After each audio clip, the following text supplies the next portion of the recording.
Ukrayna qüvvələri yeni cənub əks hücumu zamanı Rusiya işğalından 300 kvadrat kilometr ərazini azad edib. Bu barədə Ukrayna prezidenti Volodymyr Zelenski Agence France-Presse müsahibəsində bildirib. Prezidentin hesabatı ABŞ-ın Kiyevə Rusiya ilə müharibəni bitirmək üçün mümkün razılaşma çərçivəsində Ukraynanın nəzarətində olan ərazilərdən qoşunları çıxarmaqla bağlı artan təzyiqi fonunda səslənib, müharibəni uduzduğumuzu deyə bilməzsiniz. Açığı, biz qətiyyən uduzmuruq, qətiyyən Zelenski Kiyevdə AFP-yə eksklüziv müsahibəsində deyib.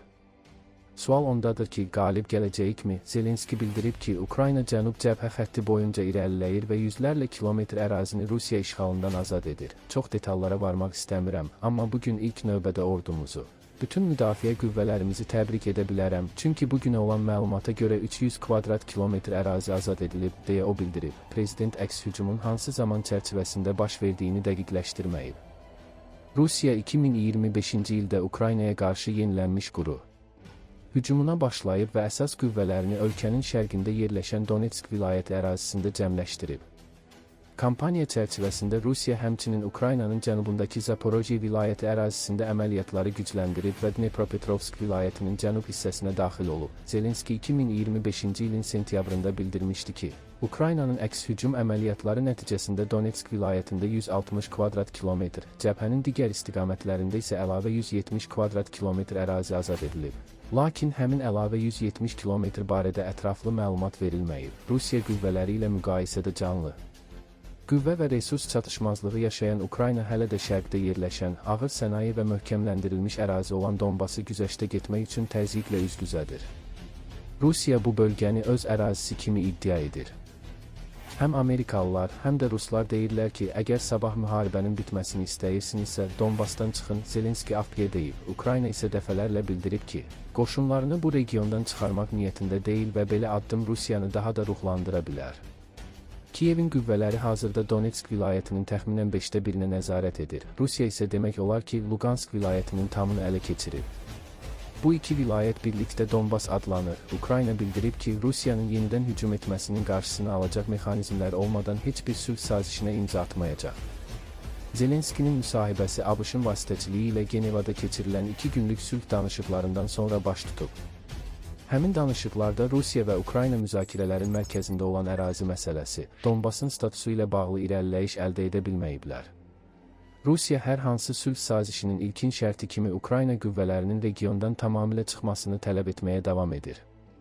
Ukrayna isə bu tələbi rədd edir və hazırki cəbhə xəttinin dondurulmasının atəşkəs üçün ən real əsas olduğunu bildirir. Ərazi məsələləri ilə bağlı konstruktiv həllər tapa bilməmişik, deyə Zelenski deyib.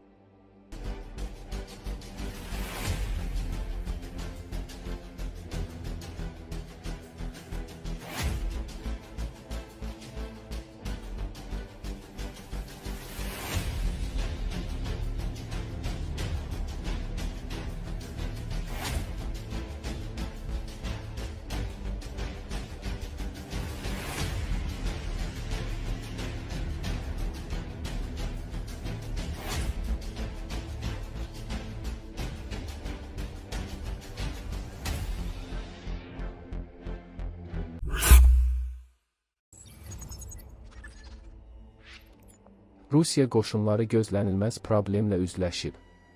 Düşmən səfərbər edə bildiyindən daha çox hərbi qulluqçu itirir. Düşmən artıq cəbhədə canlı qüvvə çatışmazlığını hiss etməyə başlayır. Kanal 24 üçün hərbi ekspertlər izah ediblər ki, müdafiə qüvvələri işğalçıları necə bu qədər yüksək templə məhv edə bilir, bunun Putinin ordusu üçün hansı nəticələri olacaq və Rusiya itkilərinin daha da artması üçün nə etmək lazımdır? Qərb Ukraynanın cəbhədə pilotsuz uçuş aparatlarından istifadəsinin yüksək effektivliyini qeyd edir. Bəzi istiqamətlərdə düşmən itkilərinin müdafiə qüvvələrinin itkilərindən 25 dəfə çox olduğu iddia olunur. Hərbi müşahidəçi İvan Timoçko bildirib ki, dronlar həqiqətən də Ruslara qarşı güclü silaha çevrilib. Lakin onların miqyasının artırılması vaxt və ciddi resurslar tələb edir. Xarici tərəfdaşların Rusiya Federasiyasının böyük itkiləri ilə bağlı qiymətləndirmələri silahlı qüvvələrin fəaliyyətinə inamı gücləndirir və Ukraynanın xeyrinə siyasi qərarların qəbuluna töhfə verir, deyə o qeyd edib. Timoçko əlavə edib ki, hava şəraiti də nəticələrə təsir göstərir. Soyuq və şaxta işğalçıların hərəkətini çətinləşdirir və onları daha asan hədəfə çevirir. Bundan başqa, Ukrayna hərbçiləri düşmənin dəyişən taktikasını, əsasən piyada qüvvələrinə söykənməsini nəzərə alır və əldə edilmiş təcrübədən istifadə edərək onun hərəkətlərini proqnozlaşdırır. Eyni zamanda müşahidəçi vurğulayıb ki, yalnız ön xəttdə düşmən qüvvələrini məhv etmək kifayət deyil, həm də arxa cəbhə və logistika obyektlərinə zərbələr endirmək vacibdir. Bu, onun imkanlarını və işğal olunmuş ərazilərdə mövcudluğunu azaldır. Ehtiyatda olan polkovnik leytenant, ərazi müdafiə qüvvələri komandanlığının beynəlxalq hərbi əməkdaşlıq idarəsinin rəhbəri Taras Berezovets bildirib ki, düşmən artıq canlı qüvvə çatışmazlığı yaşayır. Əvvəllər Ukrayna ərazisindəki düşmən qruplaşmasının sayı sabit olaraq 710,711 min nəfər səviyyəsində saxlanılırdı. Lakin son ayda Ruslar öz itkilərini kompensasiya edə bilməyiblər. Ukraynanın müdafiə naziri Mikhail Fedorov tərəfindən qoyulan aylıq 50 min işğalçının məhv edilməsi kimi iddialı məqsədin reallaşmaq üçün real şansı var bu. Rusların müxtəlif cəbhə istiqamətlərində döyüşü davam etdirməsini və yeni hücumlar həyata keçirməsini xeyli çətinləşdirəcək, deyə Berezovets əmindir. Xatırladaq ki, Ukraynanın müdafiə naziri Mikhail Fedorov 50 min Rus işğalçısının məhv edilməsinin müharibədə Ukraynanın strateji hədəflərindən biri olduğunu bildirib. Bu, Rusiyanı sülhə məcbur etməlidir. Eyni zamanda, Volodymyr Zelenski belə bir vəzifənin çətin, lakin real və Ukrayna üçün optimal olduğunu deyib. Məsələn, 2025-ci ilin dekabr ayında işğalçılar 35 mindən çox canlı qüvvə itirib ki, bu da tam miqyaslı müharibə dövründə ən yüksək göstəricidir. Ehtiyatda olan polkovnik, təlimatçı, pilot və hərbi ekspert Roman Svitan bildirib ki, Ukrayna ordusu müdafiə strategiyasına fokuslanmalıdır.